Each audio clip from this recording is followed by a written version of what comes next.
Good morning and welcome to Gardening in the Mountains, Outstanding Orchids at Home. Thank you for joining us. My name is Allison Arnold. I'm the Extension Agent here in Buncombe County, and I'll be your host today. We do not have a handout today. Today's program has been pre-recorded, so you'll see all the details of these beautiful orchids. Just a note too, we have a bonus video that we won't play today, but we'll be sending it out later. You won't want to miss that, about her repotting a large Cattleya. Our speaker, Cynthia Gillooly, is also here today to answer your questions in real time. We also want to thank Master Gardeners Max Nitch and John Bowen for their excellent technical assistance in producing this video. Cynthia Gillooly, our speaker today, is co-owner with Molly Pritchard of Verde Design, a local business providing custom floral seasonal garden containers. Cynthia brings many years of personal and professional experience working with tropical plants, including orchids, and maintains several hundred orchids in her own personal greenhouse. Cynthia is a talented gardener, designer, teacher, and speaker for all things related to gardening. As you'll see, she has a passion and contagious enthusiasm for sharing what she knows and making it fun. So let's get going with Cynthia and learn about growing outstanding orchids. Good morning. Welcome to the World of Orchids, a seminar I'm delighted to put on for you all today. I want to start out first with showing you some actual orchid specimens that I've grown here in my greenhouse. It is such an amazingly diverse group of plants that it almost defies our imagination. It's the largest group of plants in the world, and they're found in every continent except for Antarctica, which I get. That would be pretty challenging. They are also the most adaptable group of plants in the world, as is evidenced, I think, by all the fascinating structures and shapes and sizes you'll see. Right here beside me, I want to touch on a few of the major species that we would be discussing today and that you might have as home growers. Further on in the seminar, we're really going to focus on repotting, which is something that I think is such great information to have. I want to take away a lot of the mystique of it and let you know how easy it really is to do and give you some basic care and cultural rules that will let you be really successful. These are the Cattleya. I call them the showgirls of the orchid world. I always vowed that I would never fall in love with them because they don't last very long and they're a little bit prone to insect pests, but that's not the first thing I've ever vowed that I didn't follow through on. So I love them. They usually have amazing fragrance. They can bloom at all different times of the year. But if we're lucky, we're going to get about 2 to 3 weeks of amazing joy from them. The most common orchid that are scattered through here, of course, are the Phalaenopsis orchid. People sometimes slightly derogatorily call it the grocery store orchid, but I have only great reverence for the Phalaenopsis. And for any of you who are home growers or who want to continue to have orchids and be successful with repotting them, this is your go-to orchid. I've had them last up to 6 months, but you can normally expect a 2 to 4 months bloom time.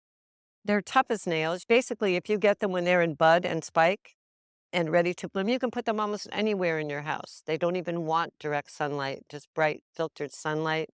You water them once a week. It's simple as that. These are also much aligned orchid in the strategy that is actually printed on their tags now, just add ice. Ladies and gentlemen, that is really not good culture. It was a really clever marketing ploy by the big boxes to make everyone think, I can do this, I can put 2 ice cubes on it. They actually hate ice cold water. I took the time to melt a couple ice cubes, and it really is about 1/4 of a cup of water, which is really nowhere near the correct saturation that an orchid would enjoy once a week. And we'll touch on that more when we're repotting. So these are your friends. Not only will they last months, but they are the most easy to get back into bloom. And they're one of the few orchids that can continue to bloom from the exact same stem. I will show you a few specimens now so that when you have one of these Phalaenopsis and they're done blooming, I want to teach you the correct strategy to take care of it until the next bloom occurs. We love Phalaenopsis. Over here is a Phragmipedium, and I wonder if you could zoom in on that a little bit, Max, to see it. It's a lady slipper species, And it is different in most all of the other orchids in that it is not an epiphyte. What does the word epiphyte mean? Epiphyte means a plant that grows on a tree.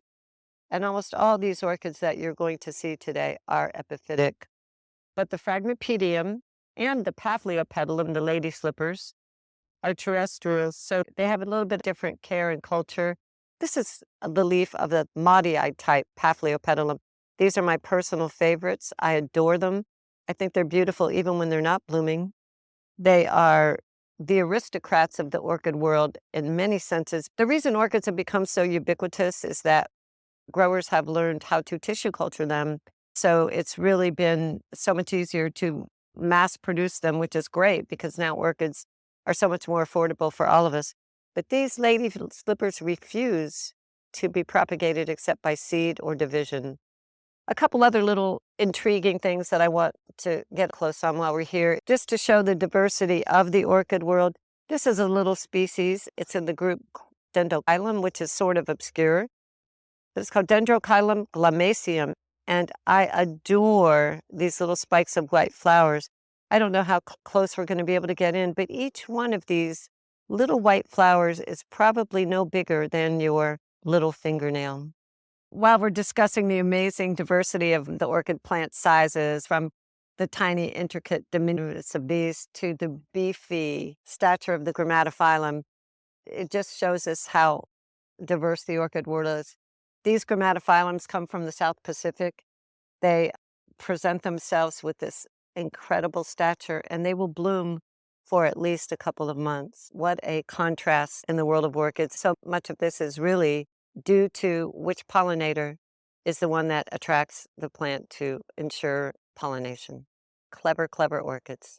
So fascinating to see the difference in that. And of course, why do all these different orchids have such different structures, especially in their flowers?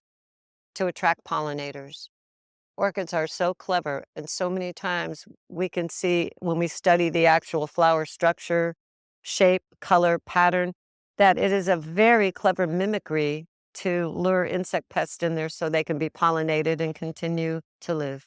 Here's one more little tiny one before we move on. This is a Bulbophyllum species. Again, Mother Nature is so fascinating in her diversity. These little tiny blooms, so close to the plant that they're almost invisible, are surely the delight for some pollinator that we probably don't know. And there's some more back under there. Oh, you little hidden treasures. Love that. Many orchids don't have any scent at all. Some of them, like the Cattleyas, are wildly fragrant, and some of them are stinky, really stinky, like dog poop. So again, what pollinator would that have? Probably some sort of fly. So they're the cleverest plants in the world, and they've adapted over all this time to ensure their survival. At this point, my favorite part of the seminar, and I think the most important, is let's focus on care and culture with specific emphasis on repotting. I want you guys to walk out of here feeling confident that you got it going on and know what to do. Here we are, and we're at a part of the seminar where I really want to focus on general care and culture of orchids and repotting specifically because there's such a mystique about it, but it's really, really simple and easy. So I'm going to do some hands-on repotting several different Phalaenopsis and bring up some plants to show you specifically so you can compare it to what your experience is and hopefully be more successful. Here's a Phalaenopsis. It's just finished blooming. I've cut back both of the bloom spikes.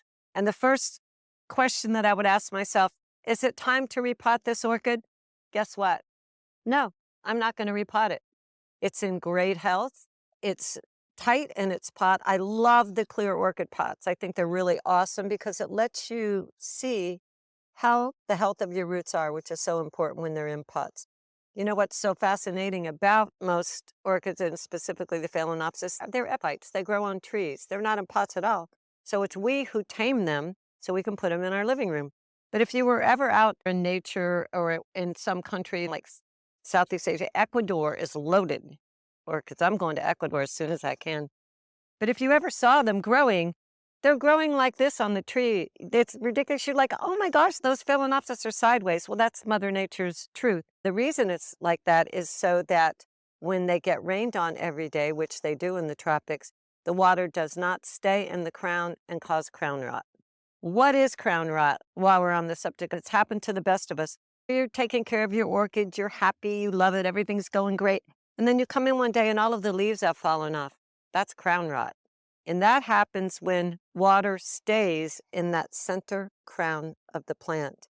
It does exactly that, rots the crown, and all of a sudden all the leaves fall off in short order. It's happened to me, and I'm like, oh my God, what has happened? This orchid, I think it's dead. But guess what? I want to show you next. Even an orchid that has had crown rot and has lost every single leaf, if you're patient and believe in the power, this is an orchid that had crown rot. It still had a healthy root system. This one, you can see, has some mold, moss growing in it, and it needs repotted for that reason. I want you to see that. So when you see a bottom mix in these clear pots, this is indicating it needs repotted. But yet and still, even though it lost all its leaves, it said, I'm alive.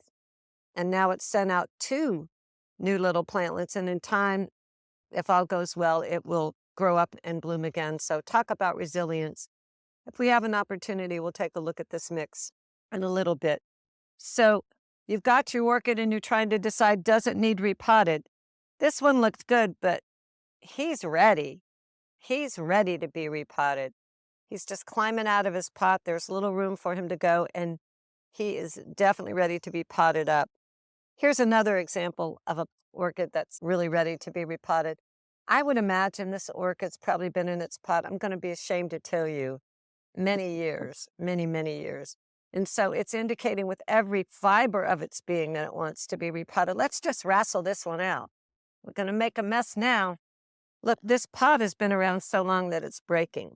So we're going to wrestle this one out of its pot. I'm going to tickle this mix out. This was actually a mix of bark and some tree fern, which I was using a long time ago. So I'm saying this plant is really old. Look at that root system. That is so impressive. And most of it is still healthy.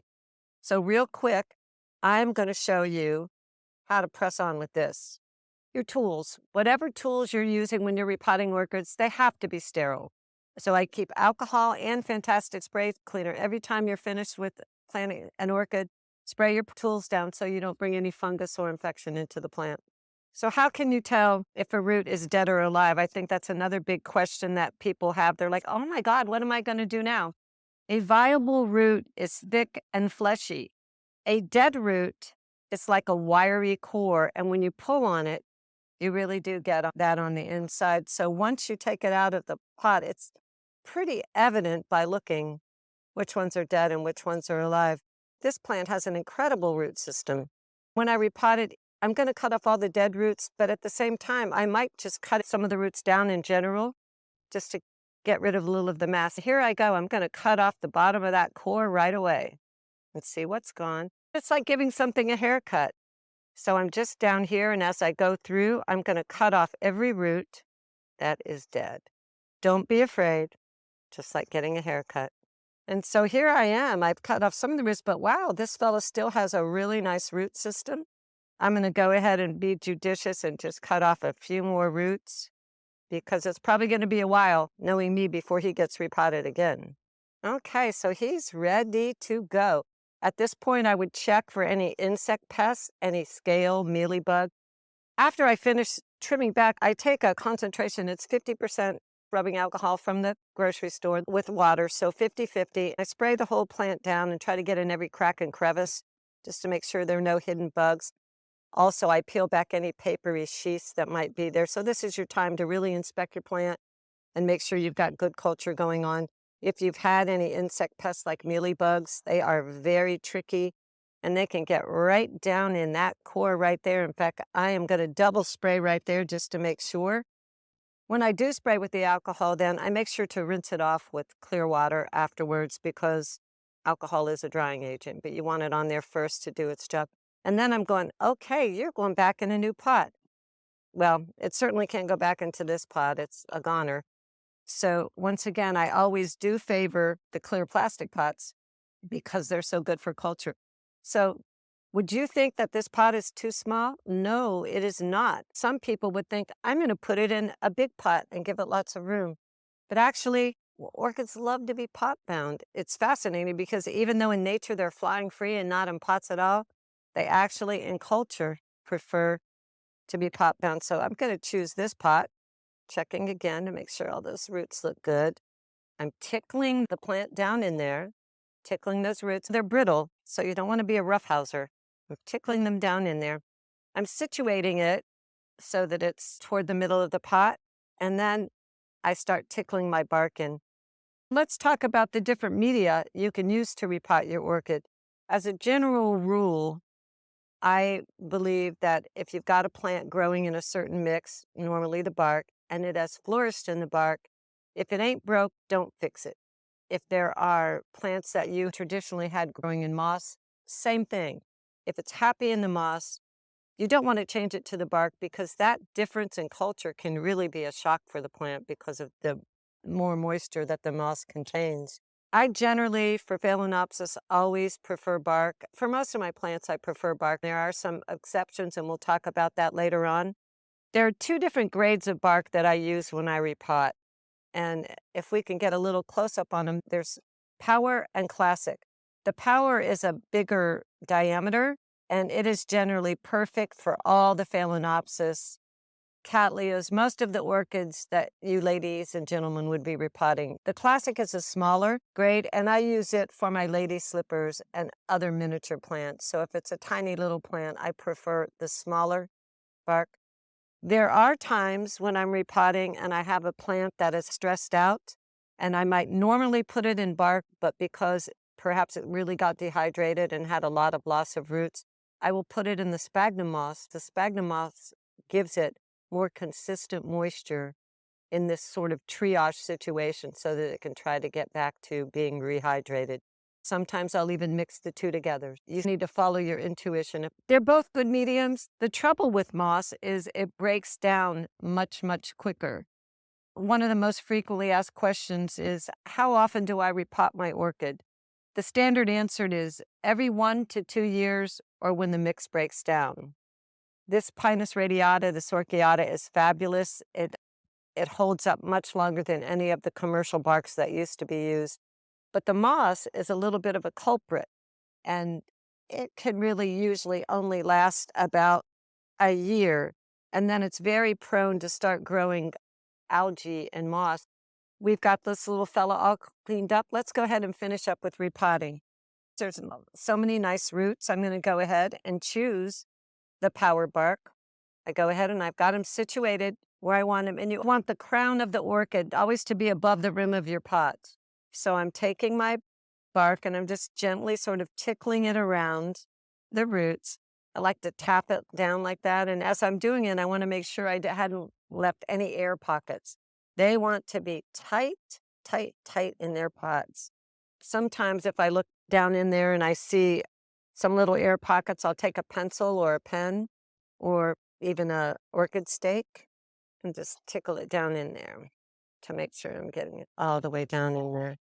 This plant is so happy, it cannot even begin to express it. It had been waiting to have a better life, and now it will. And it's just that simple. Doesn't it look so much happier? My goodness. Good job, fella. So let's clean up a little bit, and we're going to go ahead and wrestle with another plant.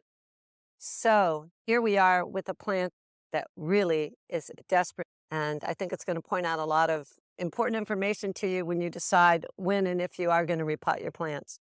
First of all, we discussed orchids love to be pot bound, and thank God, because this is really an example of a pot bound orchid. It's really obviously extremely happy to have all these roots. Let's talk about these roots. As we discussed earlier in the seminar, orchids are epiphytes, which means in nature they're growing off trees. They're hanging sideways like this, and all these yummy roots are laying there. Of course, every day they get tropical rain showers and birds poop on it, and that's how they get some fertilizer, and pieces of leaf debris fall on it. And so it's getting all of its nutrients basically from those things. This one has been potted in moss. And when we see all these roots coming out of the top, again, it's just indicative of what it's true. But people always say to me, what should I do about all these roots? Should I cut them off? Do not cut those roots off, especially these yummy, superior health roots. These are the lifeblood of the plant. And I'm going to show you that when you go to repot it, we're going to see how the bottom roots look too. We're going to trim any of the roots that are not viable anymore, but at the same time, we revere these top roots. They're indicative of excellent culture, and we're not going to cut them off. Years ago, I had a beautiful orchid for my mother-in-law, and I potted it up for her, and it had a lot of roots at the top, and so it really looked quite attractive. I thought it looked great in the container. It was very artistic, and I gave it to her, and when we got home, about 2 weeks later, she called me and she goes, "Cynthia, I love my orchid so much. I repotted it into a bigger pot, and I cut off all those roots that were on the top." And I said, "Oh, Bee, that was probably not the best idea, but hopefully everything will be all right." Well, it died in less than a month because she took it out of the pot it was in and put it in way too large a pot. And then she found those roots unsightly, or I'm not sure what she was thinking. She was loving on it. She did it with a good heart, but everything she did killed it in less than a month. So as I'm wrestling these roots apart and tickling out, obviously this one was grown in moss. We want to see exactly what our root system looks like, and then we're going to decide which pot to put it in. Do I seem like I'm being a little bit rough with this? Well, that's what you got to do. These plants are tough as nails, you guys. Don't be afraid. I mean, I'm tickling it apart, but at the same time, who's the boss of this plant? I am. That's right. So here we go. And wow, this one does have an extensive root system. And I'm pleased to see this moss on the inside still looks good. It's not green or brownish. So I'm not going to tickle it apart anymore. I just wanted to see what was happening here. Which brings me to the point, should you reuse your mix? Usually not. You only repot every couple of years. Go ahead, compost your mix, put it in your garden, whatever. But give it fresh mix. So here we go, and I'm about ready. The doctor is in.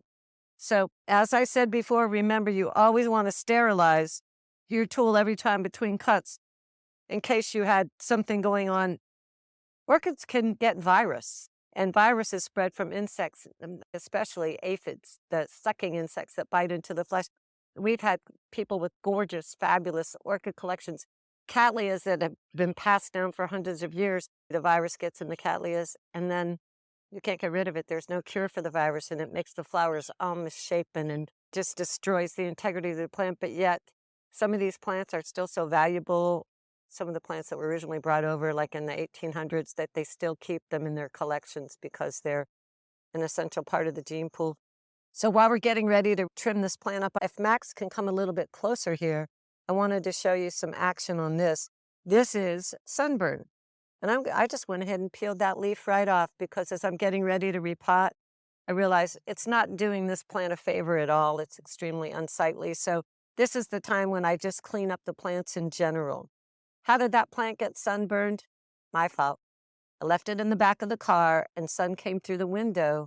I thought I had parked in a safe location, but I actually burned the tissue of this plant, as probably many of you has done when in the spring when we take out our plants and we go, "Oh, it's time to be outside."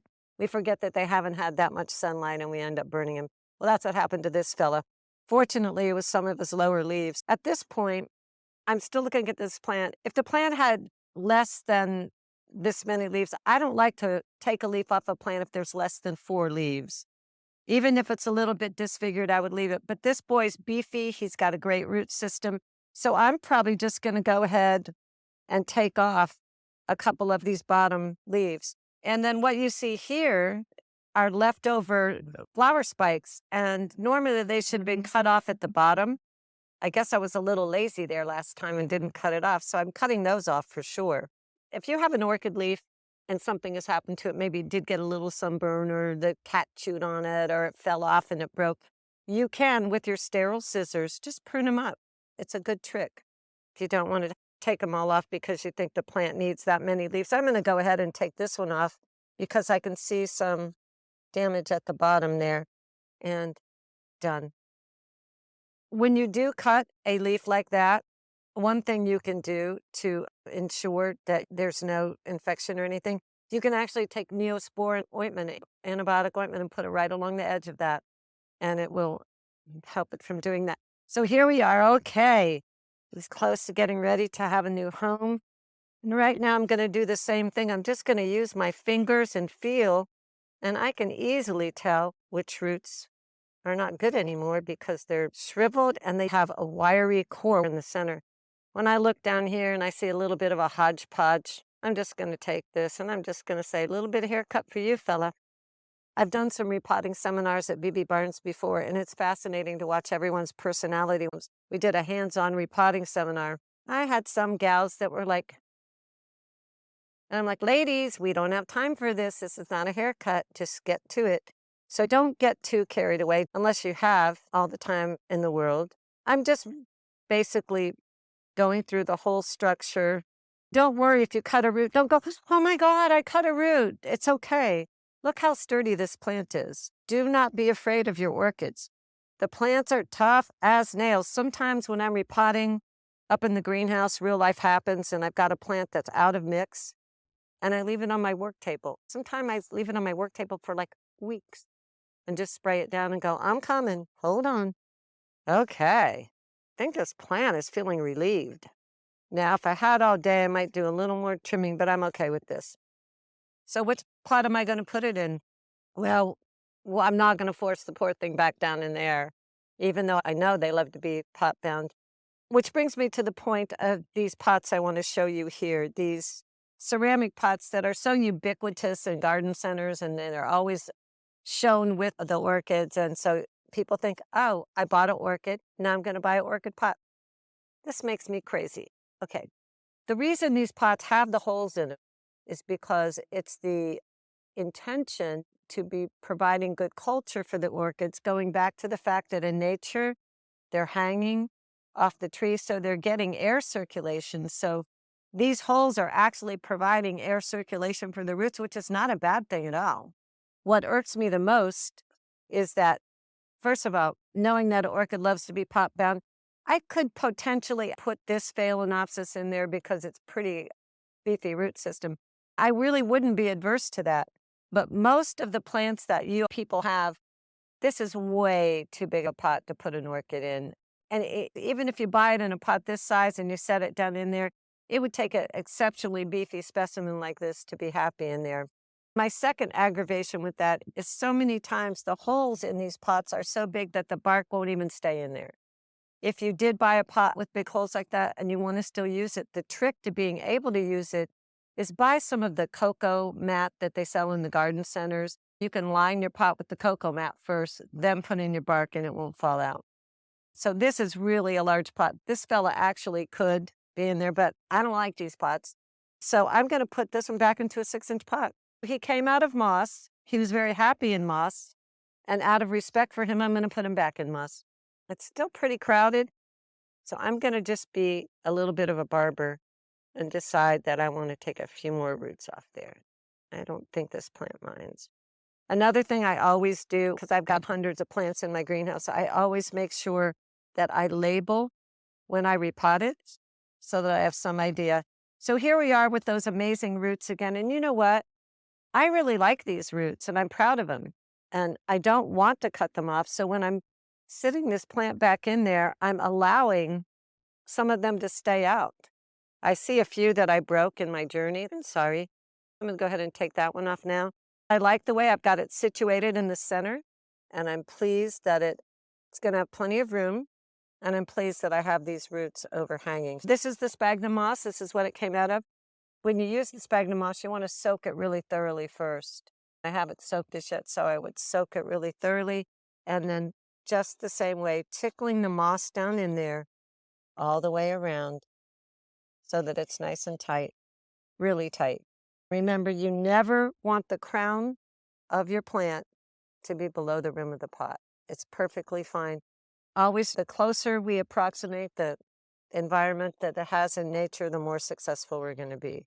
So I would go ahead with this one and just add a little bit more moss around it, and there you have it. A very happy repotted Phalaenopsis. You notice that a lot of the plants I have are on these metal hangers. When you have as many plants as I do, you've got to do a stacking technique up in the greenhouse. But they're fabulous because, once again, it lets you do exactly what the orchid would be doing in its natural environment, which is hanging. Now, when you have a plant with roots like this, I know it's kind of hard if you're a home grower to have all these roots because you probably don't have a pot that's going to go down in well. So I do recommend that you do try to keep these aerial roots if possible, and just let them be part of your composition. Let them hang over the edge of the pot. It's pretty attractive. So there we have it. We've got a few questions, Cynthia. There was a question about the alcohol spray. Is that 50/50? It is. It's 50/50. I've used it for years. I find it's really effective for mealy bugs, especially my nemesis in the greenhouse. I love watching them just like get demolished on contact.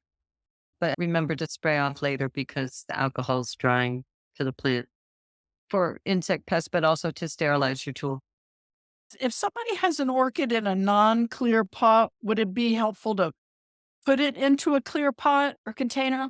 Orchids could be successfully grown in any pot with drainage, whether it's clear or not. I just find it more advantageous because you get to visually see your roots and see the condition of them.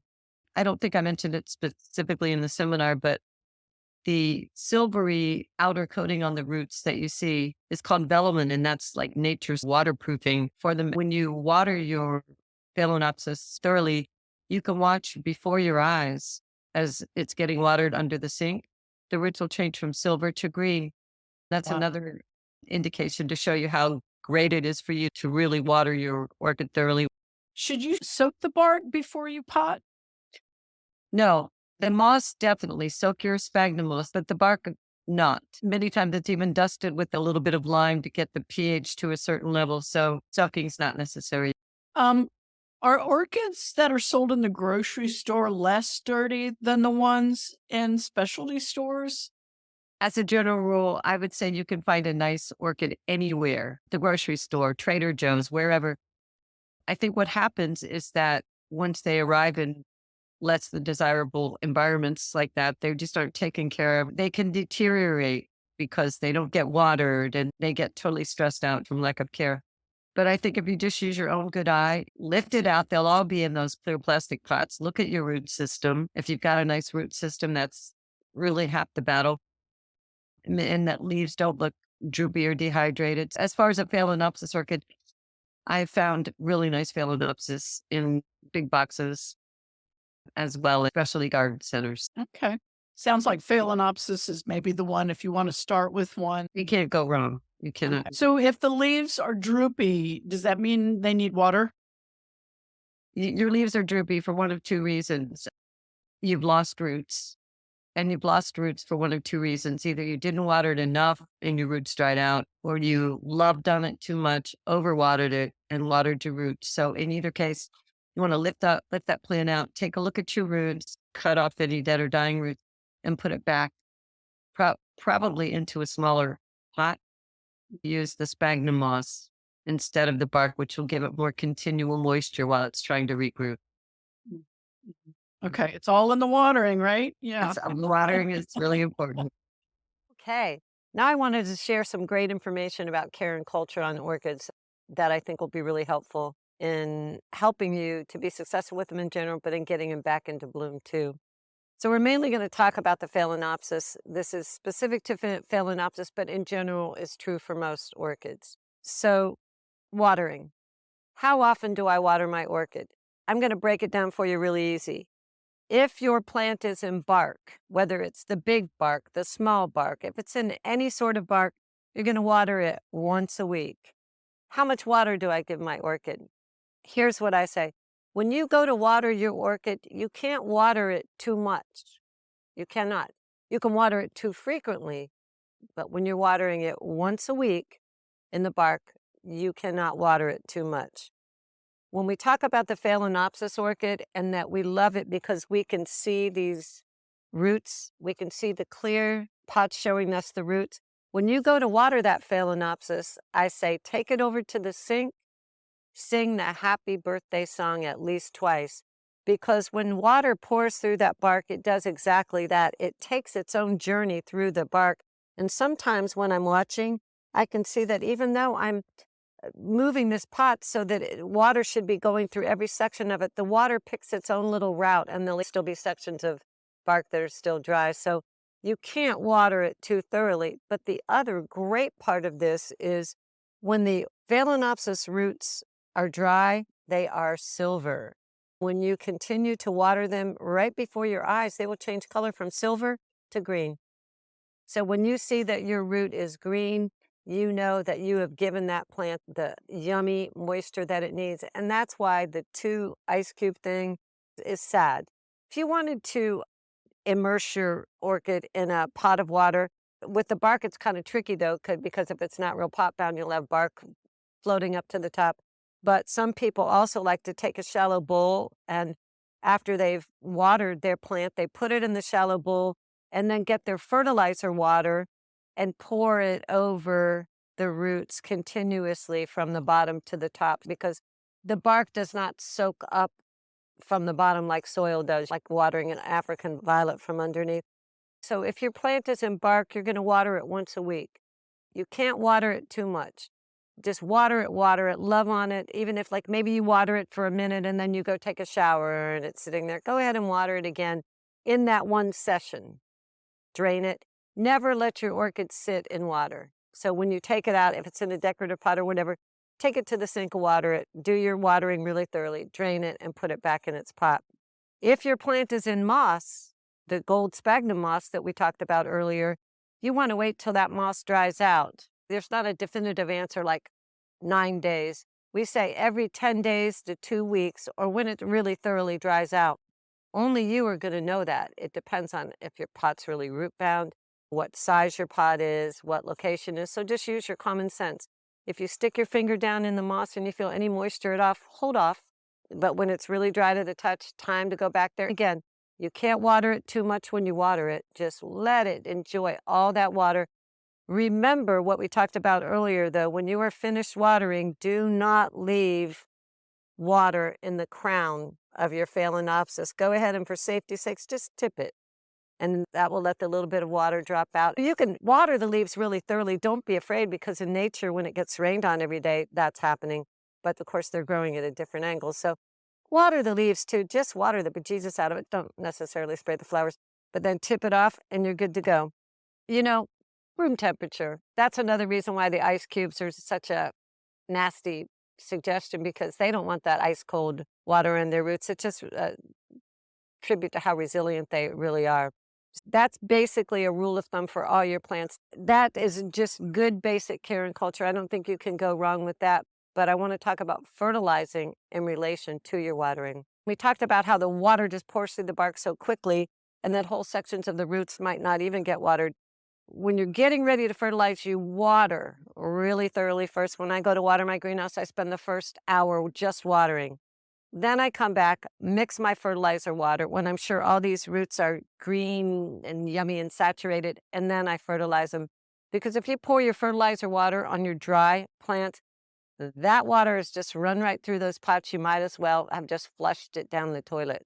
If you just had 4 or 5 plants you're fertilizing and you want to get your bowl of water and have your nice fertilizer water in it and then pour it over, and even take that plant out and put another plant in it and continue to do it that way, I don't mind that, unless you have any sort of insect pest or something culturally aberrant with your plant. You could accidentally pass it from one plant to the next. I gave a mealybug infestation to some of my plants that way, and it was a terrible mistake to have to triage, so I probably wouldn't. So only fertilize after your roots have been thoroughly moistened to get maximum benefit of it. How often do you fertilize? I use sort of the same basic common sense that we do most plants, whether they're our house plants or in the garden. I fertilize most in the spring and summer when greatest growth is happening. And orchids are going to bloom at all times of the year. I have Cattleyas that bloom spring, summer, winter, fall. But in general, most of the plants that you guys are probably going to be growing are going to be fall, winter bloomers. So I say during the spring and summer, when you're fertilizing all your plants, go ahead and fertilize them every week if you want. You can do it every other week. I have some people who have never fertilized them at all. They're not heavy feeders, but you will definitely be rewarded with bigger spikes, more blooms, beefier plants if you do. So water first in spring and summer every week if you want to. If you don't, every other week. Even once a month is going to be a good thing. But then when it comes to fall and winter, I switch my fertilizer to a different formula. So if y'all are familiar with the 3 numbers on fertilizers, the first number's for nitrogen, that's green growth. During your spring and summer, you're giving it your highest nitrogen. You want your plants to get bigger, beefier. Then I switch around August, getting into August, September, and start giving it more of a bloom formula because it's time for those spikes to start coming. And I want as many buds and blooms as possible. I've got hundreds of plants. I wish it was a perfect world. I'm lucky if I fertilize them once a month in that time. But recently I've been doing it every other week after I water, just getting up there and giving them a really good bloom formula, which again, if you don't know your numbers, it's your last number. So for those of you, as we were speaking for the 3 numbers, nitrogen is the first number of the 3 numbers, and your last number is the potassium, which will increase your blooms. What type of fertilizer should you guys want to use for that? Beyond the numbers, there's so many out there. Most of the commercial fertilizers, there's a good one called Dynagrow, which is a liquid fertilizer, and they offer 2 formulas, Bloom and Grow. You can find that at Better Garden Centers. At Lowe's and Home Depot, there's a company called Better Grow. That's usually the commercial fertilizer you'll find on the market, and they have really big numbers on it. Both of these are water-soluble granular fertilizers. I mix up my fertilizer too. I don't always use the same thing because would you want filet mignon every day? No. So I try to mix it up. I use Better Grow sometimes. I'm using a formula called the Michigan State formula. You can Google it and it'll come up with different ones for your specific needs. I'm using the Michigan State orchid fertilizer that's formulated for well water, which is what I have. I've been really pleased with the growth I'm seeing and the vitality of my plants, but I think any of them can work. Dynagrow's got lower numbers, but it's got a lot of little micronutrients. If you didn't have any specific orchid fertilizer, you could use a general all-purpose fertilizer. Sometimes I've even put some Osmocote, the time-release fertilizer, on some of my bigger plants like my Cymbidiums, but don't use Miracle Grow. It's like garbage. They're not heavy feeders, so don't think more is better. Like I didn't fertilize my plants for a month, so instead of putting 1/4 teaspoon in, I'm going to put a teaspoon in because you can burn your orchids. I've done that in my early years, thinking that I could get away with that, and I was wrong. Light and temperature are really important. Lighting really is the crucial thing, just as all you gardeners know. Right plant, right location, true for orchids too. Another reason why Phalaenopsis are the very best for your home environments is because basically they don't need any direct light. By the time you've purchased them, usually the work is done. They may not be in bloom, but they're in bud. You can put them anywhere in your house where they get bright indirect light. You can even sit them underneath a lamp in your study. If they're getting light, they're good. But you can only get away with that when they have already set their buds and they're ready to perform for you. That wouldn't necessarily be a good light for you to keep them year-round. If you're keeping your plants in the house year-round, you have to be specific to the plant that you're growing. If you bought a big fat Cattleya at the orchid show, it's not going to be happy in the same light as your Phalaenopsis. When you are buying plants, make sure that you think about it. Do you really have the light to rebloom it again? If you care about it and you want it to stay a part of your collection. Phalaenopsis, we say eastern light is best, eastern window. They never want direct hot western or southern sun. You could put them in either of those windows if they were further back enough that direct sunlight wasn't scalding them. Same for the lady slippers. They're both compatible, the same lighting, so bright and direct light. Some of the Cattleyas, like the big white one we showed, the showgirl orchids, and many of the other oncidiums, the strappy leaf ones, they want at least 2 or 3 hours of direct sunlight a day, dappled sunlight for sure. The closer we get to approximating their natural environment, any plant, the better it's going to grow. The most important thing I can tell all of y'all who have beautiful Phalaenopsis, you've been babying them, you've been fertilizing them, you love on them, but they won't bloom. It's a really simple trick, and it's all about temperature. Phalaenopsis need about a 20-degree differential between day and nighttime temperature for about a month. So here's an easy way to remember. Take your Phalaenopsis out of the house on Mother's Day, bring them in on Labor Day. Because we live in this wonderful climate in the mountains where even if it's 80 in the day, it's 60 at night. So our mountain climate just provides a wonderful balance of exactly what they want for about a month. If you remember those 2 holidays, you're not going to get into trouble because we're frost-free by Mother's Day, so you're not going to make it too cold. Most orchids don't like to be much below 50. If you forgot and left your orchids out for a night or two, and it even got down into the 40s, they'd be okay. But as a general rule, 50 is kind of their limit. And they don't like to be much above 80. Some of them can tolerate it. If you remember those 2 holidays, I think it'll be really easy for you. And I will just about bet you lunch anywhere in town, even the most expensive place you can think of, that that's going to work. I found that for other orchids too, their bloom cycle is somewhat determined on their temperature fluctuation. Keeping in the house is not really opportune for many of them to get the jump start they need when it's time for them to bloom. So if you did have an outside location like a lovely covered porch or even an outside area, that's why these hangers are great to hang in trees. They love it. They love it. They're not so spectacular when they're in the house anyway. If you give them what they want during the summer, I bet they're going to give you what you want later on in the season. So location, location, location is really important. In closing, gosh, what do I want to say to you guys? This is one of the most rewarding passions you could ever have, you gardeners. They give us so much joy. I mean, these Phalaenopsis can last 4 to 6 months. You couldn't keep cut flowers from Trader Joe's in your house for anywhere near that. They're just incredible. I hope that me showing some repotting today makes you realize, do not be afraid. These plants are tough as nails. They want to be roughed up a little bit when they're repotted. And they will provide you for years and years and years and years of joy. When you do repot your plants, make sure you take a tag, put the date down you repotted, and put it in there. That way, if your collection gets out of hand, you can go, oh my goodness, that hasn't been repotted for 10 years. Don't be afraid to delve into this amazing orchid journey. I think you're going to be really successful. I might just take you up on that, Cynthia. I'm going to go home and check on my plants. Is there a best time of year to repot? Just like most other plants, spring and summer, when plants are in their most accelerated growth rate, is always best. I call it triage up in my greenhouse. When you've seen some of those plants I had, Phalaenopsis, they're super tough. You can repot them. If they're stressed out or need help, it's best to repot them right away and not wait. If it wasn't an imperative, I try to do the bulk of my repotting spring and summer. Where can you purchase those wire hangers that you're talking about? That's a good question. We used to sell them back in the day at BB Barnes, but I don't believe they've been in their current inventory for a while. Probably would have to go online. There was a company called OFE, OFE, that might have an online presence. We would buy wholesale, but you might be able to order the wire hangers from there. I've had these forever. Carter and Holmes in Newberry might own them. A couple of questions about the spent flower stems or spikes. I think you demonstrated cutting those off when you repotted. Is that the thing to do?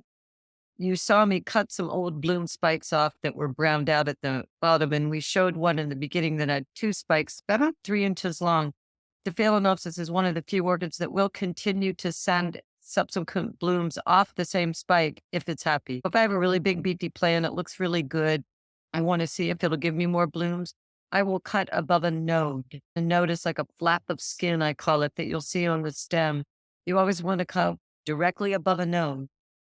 And just wait. It doesn't happen quickly. If the stem continues to turn yellow, you know that nothing is going to happen. Go ahead and cut that stem down right at the base. It's a ground experiment. Many times you will get some additional blooms, but you don't usually ever get as many flowers off a side spike when you choose to do that and let it rebloom. It depends on the plant. If the plant has less than 4 leaves, I don't ask it to try to rebloom. I'd rather cut the spikes all the way down and say, grow a leaf for me. Get yourself going. But they definitely can rebloom from that same spike, and that's a decision you can make. You really helped us understand the importance of knowing what you're growing, which type of orchid you're growing, and what the requirements are regarding light and everything. So that was super helpful. Because sometimes one thing doesn't treat all, right? What about care if you're going on a 2-week vacation during the growing season? Do you have to worry about anything? You know, orchids are so sturdy and so tough. I might set them back from the window so that they're in a lower light location and probably just wait till I got back. You've talked so much about how tough and resilient they are. So I think a good deep watering before you leave should be good. Somebody asked about Keiki. A Keiki is what happens when a Phalaenopsis orchid you will start growing little leaves, and eventually it will turn into a little tiny miniature Phalaenopsis plant. So I always say, congratulations, you're a parent. What you want to do is just be thrilled that it's on there and be patient, because in time it will grow its own little tiny roots. When you have a couple roots that are at least about 1 inch long, with sterile scissors, go ahead and cut that off from bloom spike and pot it down in its own little tiny pot. I usually like to use the sphagnum moss because it gives it more continual moisture while it's little. The two things I recommend is wait till it has a few roots at least before you cut it off. Do pot it in a really tiny pot. And also, it's nice to give it the sphagnum moss now that it's on its own and it's just starting to grow. It will bloom. Will have the exact same gene pool as its mother. Whenever that parent plant looks like, the baby will look just like it. It'll take us some time before it's ready to bloom. But yeah, it's exciting. That's a thrill. And some of the dendrobiums do that. There are other orchids that do that, but not that many. And so it's really fun that the Phalaenopsis do that too. Just another reason to love them. Yeah. And how do you pronounce it? We pronounce it Keiki, but someone I know that lived in Hawaii said that's not correct. I think you pronounce it Keiki, but it's spelled Keiki. What do you think is happening when you can't get the support stick to stand up straight? They always lean over. It's just because they're probably in bark and the bark is so porous, and that is really aggravating. If it's in bark, you can try to push some more bark down in there and maybe pull it out and try to reposition it. Remind us again about the clear pots. Should we just go with clear pots? Is that the best? I think it's the best. What else I love about it is you've got this clear plastic pot. That means when it's in bloom, you can tuck it into any gorgeous decorative pot you've got in your home. It seems to work out really well. And I think it really is advantageous to be able to look at those roots and see what's going on. And I know we had you here last year doing terrariums, which was fabulous. Have you ever grown orchids or a Phalaenopsis in a terrarium? It can be done. It definitely can be done. They really enjoy that moist, tropical environment that's created. I've used the miniature Phalaenopsis really successfully. Make sure you don't leave water down in that crown. And same for the waterings. I've successfully potted orchids into a soil mix too when I used to make orchid vignettes at BB Barnes. You can keep those successfully alive for a while too, but you just have to be so careful with your watering. You're not going to water a terrarium once a week anyway. So you would just have to get your finger down in there around the orchid. And if it's moist at all, hold off. I've grown lady slippers also because they really are a terrestrial. I've grown the little Maudiae lady slippers in a terrarium for a while. Would that be a closed terrarium or does it matter? It probably might like it a little bit more if it wasn't. I think you could do either. Phalaenopsis can get some botrytis and things like that. They might be more susceptible to cultural issues in a closed terrarium. Oh my gosh, Cynthia, this has been so fabulous. Thank you so much for joining us. And thanks to John and Max for their video. And thank you everybody for joining us today. It was such a wonderful way to finish our season. Thanks, Allison. Thanks, everybody.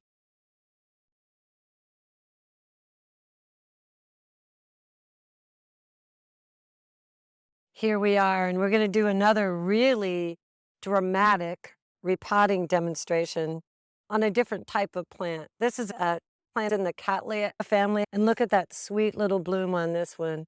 Max is going to zoom in a little bit closer on that. It's one of my very favorites. We were talking earlier about how important it is to keep your tag so you know what's going on with the plant, when it last bloomed, all of the pertinent information. On this tag, it tells me that it last bloomed on July of 2011, and that's the last time I repotted this plant. When I show you the rest of this plant, you're really going to understand. Look at what we are seeing. This plant has been in this pot so long that we can't even see the pot. But I did just successfully wrestle this piece off before we came online so that in case I cut my finger off, you wouldn't see it. I had to actually use this knife to wrestle this part off. So this is 12 years of unimpeded growth. And look at this. Boy, does that not exemplify true orchid culture? I can just see this hanging off a cliff in Borneo. But but instead it's here with me.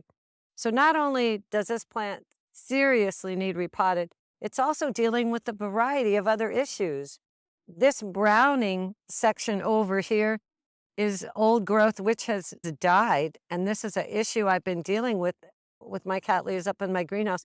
I think it might be some sort of fungus which affects the tissue and makes it sort of gooey. I had been looking at this plant for months thinking I have got to get this plant repotted because I treasure it. Like I said, it's been with me for quite a while. So I'm thrilled that we're getting a chance to repot it. The first thing that I did was manage to wrestle this section off, which is the prime part of the plant, and we're going to repot it first. Not only does it have this rot going on, it also has scale. Orchids are insect magnets. They're just delicious. And scale is very common with orchids and especially with the Cattleyas. So once again, my trusty alcohol water we would spray now. In fact, Max, if you could get in really close, I would like our viewers to see what scale looks like. It's a little tiny white fleck. And if you weren't really paying attention, it might even go unnoticed. There's several different types of scale. There's a shiny brown scale that's fat and chubby, but this is a more insidious white scale. At this moment, I want to address that, and I'm going to drench this plant with the alcohol water as my first line of defense. In fact, wow, there is a massive section of white scale hiding. Danger, danger. That is serious business. I love this plant, so I'm so thankful that we're dressing it. Look, I'm going to kill all you scale right now. Guess what else I use besides rubbing alcohol 50-50 with water? Fantastic spray cleaner. I learned this from some Cattleya growers years ago when I was really involved in the Orchid Society. I always keep fantastic spray cleaner in the greenhouse too. When I see infestations, I go ahead and spray them really. I like to use a toothbrush too. I save my old toothbrushes. I can get in there and really scrub. The other place where insects are very prone to be, especially scale, are down in this part of the orchid sheath with the Cattleyas. Any orchid that has this type of a papery sheath when it grows, I wait till I water and I try to get in there and actually remove those papery sheaths because that's where the insects are smart enough to hide. So we've got one nice section here, and now I'm going to wrestle off what's left of the viable portion and we're going to repot it. I'm taking this knife and I'm going to try to see if I can just lift it up there. So you guys look how hard I'm working and look how brutal I'm being. It's okay. These plants can handle it. They are tough as nails. I always liken this to dividing daylilies. They're tough, tough, tough. Once again, I'm more concerned that you're using a sterile tool and following good hygiene. I've got hold of a section. Oh, roughhouser, I broke that one. I'm so sorry. You are broken. If you break a piece like this and there's no root, you're never going to have a root. You just have to really not like yourself for a minute and apologize and say life goes on. No orchid will really root by itself in water or anything like that. So now I'm going to see if I can actually get this all off in one section. Now, the reason I wanted to show you how to repot a Cattleya versus the Phalaenopsis, because there are two really specific types of orchids in terms of their growth, monopodial or sympodial. Phalaenopsis are monopodials. What that means is all the leaves come from a central core, growth just like this, versus a sympodial orchid like the Cattleyas, where the growth starts at one point and walks its way across the pot. I can show you on this little Cattleya too, which we're going to repot in a minute. When you repot them with a Phalaenopsis or any monopodial orchid, you're planning on positioning it in the center of the pot for growth. But sympodial orchids, you want to place the oldest growth near the edge of the pot so that new growth can work its way across the fresh terrain. Okay, and so I guess this is why I waited so long to do this one. Will I be deterred? No. All right. So another thing to remember when you're working with orchids, that most of the viable roots of an orchid are going to be near the newest part of the growth, especially on a sympodial plant. Ooh, that sounded impressive. Okay. All right, team. Not victorious yet, but I'm pretty positive that all the roots that are down inside this pot are long gone when I'm severing it from the rest. What I'm really concerned about is getting the healthy part of the plant away from those brown, yucky, gross, because they obviously have some sort of culture problem. It's probably a virus. And if I don't get the rest of it off of it, this whole plant will eventually die. Okay, I'm feeling success. Did you think it was going to be this hard? Did it? Okay, hello, kitty. There's a whole nother section here, and I may separate that into two. We'll see what the plant wants to do. I see this brown right there immediately. I'm going to take all that off and dispose of it. So what's left? Wow. Looks like it's time to say goodbye, except look at this sweet little piece that's still here. Heck, of course I'm going to get her. And look, I wanted to also note, when I was getting ready to do this plant, I soaked it in a whole bucket of water overnight because I wanted to see.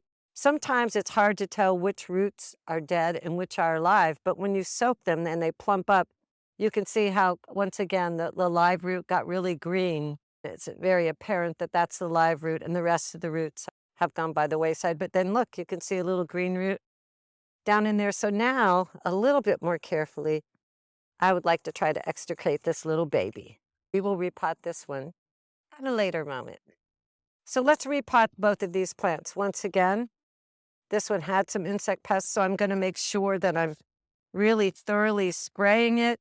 This is one of those papery sheaths that I'm talking about. That's how the plant grows, but every time I go to repot, this is my opportunity to really get the plant cleaned up, because this is where bugs will hide. So being a sympodial plant, we want to position this in our pot. First of all, let's decide our pot. I don't have as much time I would like during the video to do this, but once again, I'm going to clean up all these papery sheaths, make sure that she's nice and fresh. These are older spikes where the plant has already bloomed. At repotting time, you want to cut all those off to just get the plant as clean as possible. No sense having these spikes taking energy away from the plant. And in general, too, folks, once a plant blooms from a pseudobulb, these are called pseudobulbs, they will never bloom from that pseudobulb again.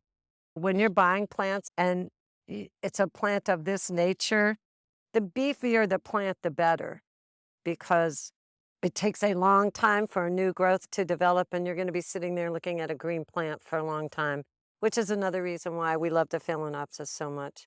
They will reliably rebloom every year like clockwork. So once again, here I am with my sterile scissors. I'm going to go ahead and clean off those papery sheaths, and also when I pull and get a wiry core, I know those roots are not so viable. And this still has a nice little root piece. I'm pleased, and I love this plant very much. I bet she's going to be with me another 11 years, God willing. What pot would we like to put this one in? They love to be pot bound. Sometimes I put a Cattleya in a clay pot because they're a little bit top heavier, and I think I'll use one this time. It keeps them from toppling over as easy, and I certainly have plenty of room for this plant to go in there and have its growth. Back to the monopodial versus sympodial, it's obvious that this was our last growth right here. As this plant grew, it started here and just marched its way right over to here. So when I go to repot, I'm going to take the oldest part of the plant and put it up against the side of the pot, so I'm giving it maximum room. I'm going to use the power bark, the larger bark.